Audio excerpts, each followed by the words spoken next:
Assalamualaikum warahmatullahi wabarakatuh. Alhamdulillahilladzi nahmaduhu wa nasta'inuhu wa na'udzu billahi min syururi anfusina wa min sayyi'ati a'malina asyhadu an la ilaha illallah wa asyhadu anna Muhammadan abduhu wa rasuluh. Pertama-tama kita panjatkan puji syukur kehadirat Allah Subhanahu wa taala yang telah banyak melimpahkan rahmat dan hidayahnya sehingga kita masih bisa bertatap muka walaupun masih dalam pembelajaran jarak jauh. Kita akan membahas masalah FB. Ya. Jadi di sini pertama kita adalah untuk sistem kontrol. Sistem kontrol mesin terdiri dari 3 bagian, yakni sensor, sinyal output sensor, ECU, mesin dan aktuator. Jadi di sini ada 3 bagian di sistem kontrol di FB. Satu berarti ECU, ya, ini ECU. Terus di sini ada aktuator, di sini aktuator. Terus di sini ada sensor, nah ini sensor. Jadi ada mesin EV, itu ada di ECU, itu berarti dari sensor masuk ke ECU, baru masuk ke aktuator atau penggerak. Nah ini di engine ECU. Nah, jadi di sini ECU terdiri di luar ECU berarti ada sensor, terus di sini ada aktuator. Sementara di ECU sendiri, di ECU yang biru, ini berarti di sini ada sistem EV, ada sistem ESA, ada sistem ESC. Kita coba untuk sistem EV. Nah ini untuk sistem EV. Sistem EV menggunakan berbagai sensor untuk mendeteksi kondisi mesin dan kondisi pengendaraan mobil. Selanjutnya ECU, mesin akan mengkalkulasi volume penyemprotan bahan bakar. Jadi di EV sendiri nanti titik fokusnya adalah di penyemprotan bahan bakar secara optimal. Kemudian memerintahkan injektor untuk menyemprotkan bahan bakar. Jadi injektor di sini menyemprotkan bahan bakar. Tadi kembali lagi ke ECU. ECU berarti ada sistem EV ya. Nah, jadi di sini di ECU ini ada EV, ada ESA, ada ESC. Idle speed control. Terus di sini file-file yang lain. Jadi kita coba yang di EV. Jadi di EV tadi di ECU berarti di luarnya adalah kontrol. Nah di dalam sendiri di sini ada EV. EV. Nah digunakan untuk injektor menyemprotkan bahan bakar. Jadi misalnya di sensor yang ada berarti dari bawah kita sensor crankshaft atau poros engkol. Jika poros engkol berputar, maka sensor akan membaca putaran dimasukkan ke dalam ECU. Terus di sini ada WTS, water temperature sensor, juga dibaca. Jadi jika suhu air pendingin kok di sini naik atau belum, ini dibaca di sensor. Terus ada oksigen yang ada di exhaust atau yang akan keluar. Di sini ada sensor oksigen, itu juga diterjemahkan ke ECU. Terus di sini juga ada oksigen diterjemahkan ke ECU. Nah, di sini ada camshaft position sensor. Poros tadi di bawah adalah poros crankshaft, di sini ada camshaft atau poros knock. Poros knock juga diterjemahkan di dalam ke sensor. Terus di sini ada throttle position sensor. Nah ini berarti buka throttle-nya itu juga diterjemahkan ke dalam sensor. Artinya jika udara membuka semakin banyak, terus di sana ada semakin banyak, maka nanti diterjemahkan ya, mulai dari di sini intake temperatur sensor ini di saringan udara masuk ke TPS, throttle position sensor. Nah, berarti kalau di sini kok sensor dari udara yang masuk, pressure atau tekanan udara, ya TS, tekanan udaranya besar, terus di sini throttle-nya buka juga besar. Nah, dibaca di ECU, terus diterjemahkan ke injektor. Nah, injektor penyebarannya harus besar baru ke sistem silinder. Manifold pressure sensor. Nah, ini manifold juga pemasukan tapi di bawah dari sistem throttle. Nah, ini untuk FV ya. Kembali lagi ke sistem setelah FV, berarti cara kerjanya seperti itu, bahwa dari sensor-sensor itu ditembakkan masuk ke injektor. Sekarang ke ESA. ESA Electronic Spark Advance adalah sistem menggunakan ECU. Jadi di dalam ECU itu ada ESA-nya. Jadi tadi ada EV, sekarang ada ESA. ESA Spark Advance menggunakan ECU mesin untuk menentukan timing pengapian berdasarkan sinyal dari berbagai sensor. Nah, ini berarti timing pengapiannya di berbagai sensor. ECU mesin mengkalkulasi ignition timing, ignition atau sistem pengapiannya dari timing optimal yang disimpan dalam memori disesuaikan dengan kondisi mesin, mengirimkan sinyal pengapian ke igniter. Nah, ini jadi dari sistem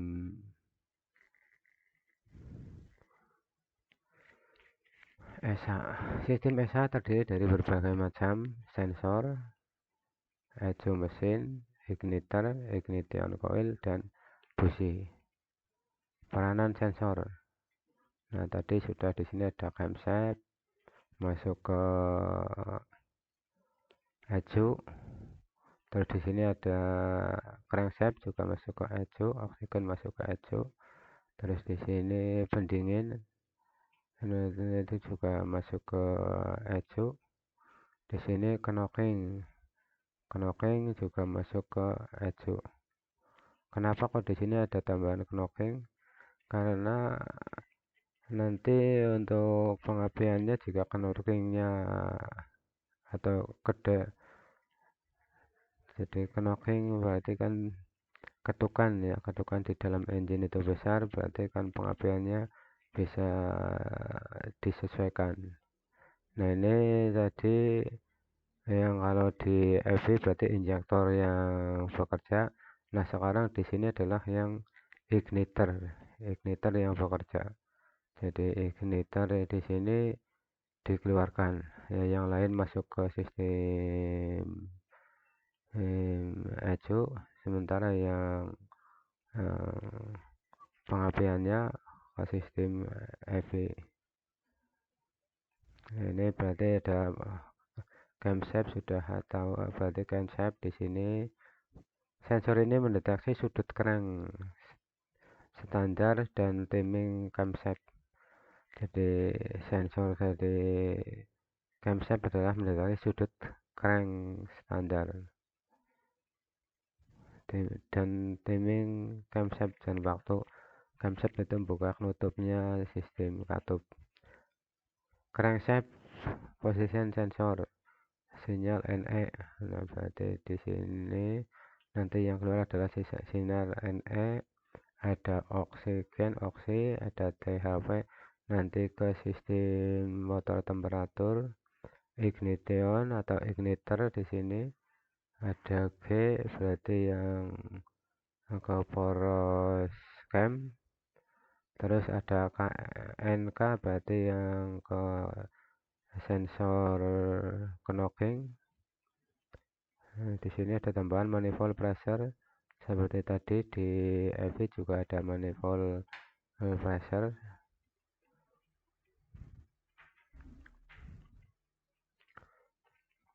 Nah, ini manifold pressure, terus camshaft sensor, air flow meter. Nah, air flow meter ini di ESA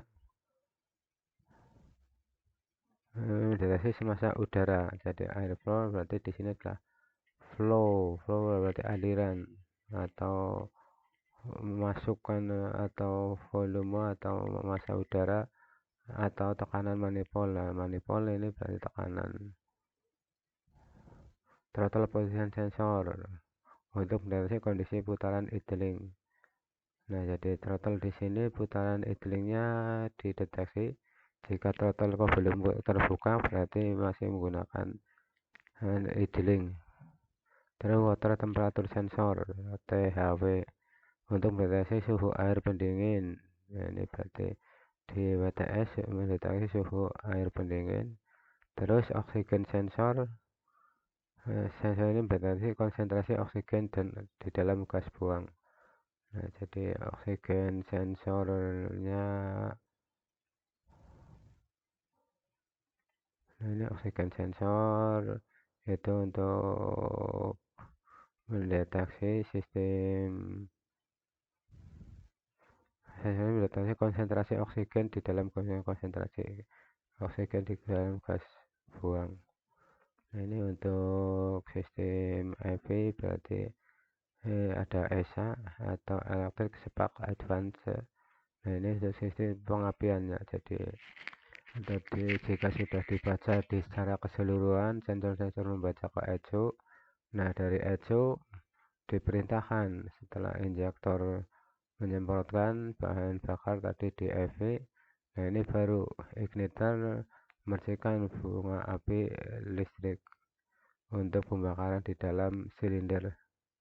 Jadi di ECO di sini ada tadi, nah ini berarti ada EV, ada ESA, ESC. Itu di dalam ECO. Jika EV bekerja untuk injektor, ESA bekerja di sistem pengapiannya.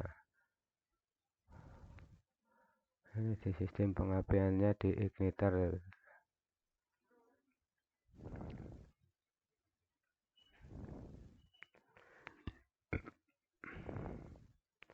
Terus di sana ada tambahan tadi di kontrol ini masih. Nah, ESC. Nah, ESC di sini idle speed control valve. Nah, ini berdasarkan dengan kecepatan. Sistem ESP idle speed control valve dilengkapi dengan sirkuit yang membypass katup throttle dan menghisap volume udara di dalam sirkuit bypass yang dikontrol oleh ESCF idle speed control. ESC menggunakan sinyal dari ECO, tetap saja ESC dari ECO. Nah, ini berarti tetap saja berarti semuanya bekerja sesuai dengan putaran poros sengkol. Masuk ke ECO, terus di sini ada WTS juga masuk ke ECO, amplifier, terus di sini physical speed. Nah, ini berarti, nah di sini throttle valve berarti bukakan katup. Nah, ini kalau posisi idling atau idle speed control membypass katup throttle, membypass. Jadi di bypass lewat ESCV. Jadi seharusnya ini idling kan berarti throttle belum tertarik atau belum membuka, maka melalui saluran ESCV berarti di bypass katup throttle dan menghisap volume udara dalam sirkuit bypass itu kontrol oleh ESCV idle speed control valve. ESCV menggunakan sinyal dari ECO mesin untuk mengontrol putaran idling mesin. Jadi di sini untuk mengontrol putaran idling mesin pada di bawah throttle valve.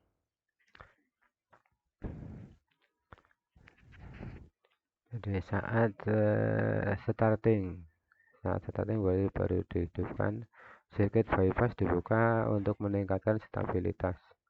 Nah, di sini diperintah ya. Jadi kalau yang lain masuk ke ECO, ya jadi water temperature masuk ke ECO, poros engkol juga masuk ke ECO, amplifier masuk ke ECO, electronic load masuk ke ECO, idling, physical speed masuk ke ECO. Nah ini pada posisi netral berarti di idling, starter masuk ke ECO. Nah dari komponen di sini ECO memerintahkan ISFP pada idling itu untuk membypass atau membuka. Jadi sirkuit bypass dibuka meningkatkan stabilitas. Jadi throttle-nya diperintah ke ECO, menutup masih ya diperintahkan, membuka adalah yang ISCV. Nah ini berarti katupnya adalah katup bypass, jadi throttle masih idling atau belum digas. Nah ini oleh ISCV supaya putarannya idle, mesinnya halus. Nah ini dibuka di ISCV. Jadi semua diperintah dari sensor yang membuka di ISCV. Jadi kembali lagi ya, jadi kalau di heavy ya dikontrol heavy berarti yang buka atau yang bekerja adalah di injektor, jadi yang lain masuk ke ECO, yang bekerja ke injektor. Terus kalau ESA yang diperintah lagi adalah ke yang lain, berarti masuk ke dalam ECO tanda panahnya. Terus yang bekerja adalah advance atau sistem pengapiannya. Sedang kalau SCV yang bekerja adalah kalau yang lain masuk ke ECO semuanya tanda panah.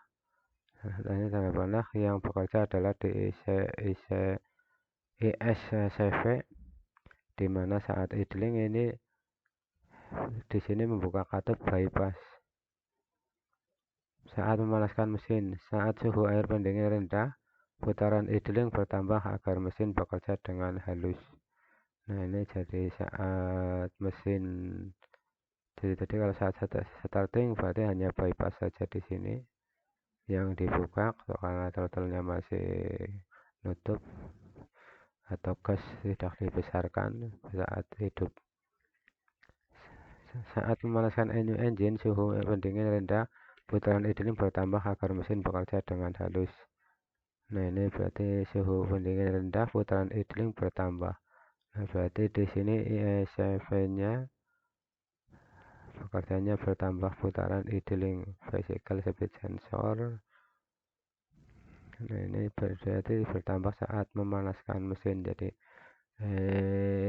mesinnya semakin panas, di sini juga ISCV bypassnya juga semakin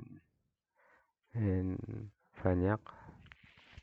Suhu air pendingin rendah, putaran idling bertambah. Nah berarti putaran idlingnya bertambah jika mesinnya masih rendah. Bila suhu air pendingin naik, putaran idling berkurang. Nah jika di sini water temperatur sensornya naik, berarti suhu idlingnya berkurang. Terus ada feedback control.